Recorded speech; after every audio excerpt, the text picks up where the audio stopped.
بسم اللہ الرحمن الرحیم۔ السلام علیکم۔ امام ترمذی رحمہ اللہ اپنے وقت کے بہت بڑے محدث اور حکیم تھے۔ حدیث کی مشہور کتاب ترمذی شریف انہی کی لکھی ہوئی ہے۔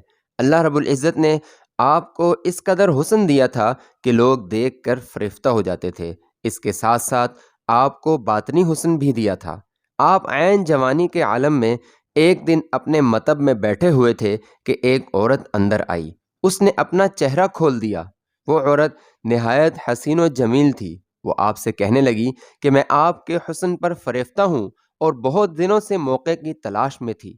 آج بہت مشکل سے تنہائی ملی ہے، آپ میری خواہش پوری کر دیں۔ امام ترمذی رحمہ اللہ کے دل پر خوف خدا اتنا غالب ہوا کہ آپ رو پڑے۔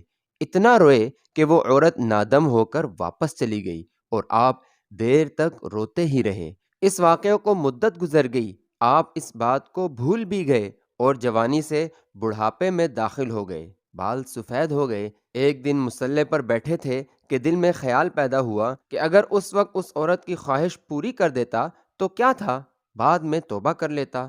لیکن جیسے ہی یہ خیال دل میں آیا فوراً رونے لگ گئے اور کہنے لگے، اے رب کریم، جوانی میں تو یہ حالت تھی کہ میں گناہ کا نام سن کر ہی اتنا رویا تھا کہ وہ عورت میرے رونے سے نادم ہو گئی تھی۔ اب میرے بال سفید ہو گئے ہیں تو کیا میرا دل سیاہ ہو گیا ہے جو میرے دل میں اس گناہ کا خیال پیدا ہوا؟ اے اللہ، میں تیرے سامنے کس طرح پیش ہوں گا؟ اس بڑھاپے میں جب میرے اندر قوت بھی نہیں رہی، میرے دل میں گناہ کا خیال کیسے آ گیا؟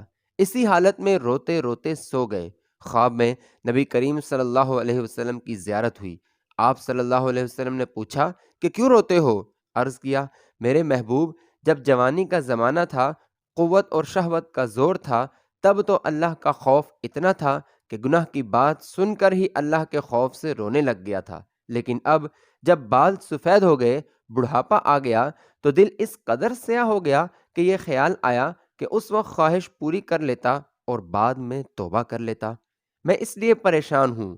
نبی کریم صلی اللہ علیہ وسلم نے فرمایا، پریشان نہ ہو، یہ تیری کمی یا قصور نہیں۔ جب تو جوان تھا تو میرے زمانے کے زیادہ قریب تھا۔ ان برکتوں کی وجہ سے تیری یہ کیفیت تھی کہ گناہ کا خیال دل میں نہ آیا۔ اب تیرا بڑھاپا آ گیا ہے تو میرے زمانے سے دور ہو گیا ہے، اس لیے اب دل میں گناہ کا وسوسہ پیدا ہوا۔ حضرت امام ترمذی رحمہ اللہ آخر عمر میں نابینا ہو گئے تھے اور سفر حج کے لیے اونٹ پر سوار ہوئے چلتے جا رہے تھے۔ ایک جگہ سر نیچا کر لیا۔ لوگوں نے اس کی وجہ پوچھی تو فرمایا، آگے ایک درخت آ رہا ہے۔ لوگوں نے کہا، یہاں تو درخت کا نام و نشان نہیں ہے۔ تو آپ نے شتربان سے کہا، مجھے نیچے اتار دو۔ اگر واقعی یہاں درخت نہ تھا اور میں بھول گیا ہوں تو میرا حافظہ قابل اعتماد نہیں رہا۔ آئندہ میں حدیثیں بیان نہیں کروں گا۔ تحقیق کرنے پر قریب کے لوگوں سے پتہ چلا کہ واقعی یہاں پر درخت تھا جو اب کاٹ دیا گیا ہے۔ امام ترمذی رحمہ اللہ نے فرمایا، اب چلو، بفضلہ تعالی میرا حافظہ قوی ہے۔ اچھے اور بہترین واقعات سننے کے لیے چینل کو سبسکرائب کریں۔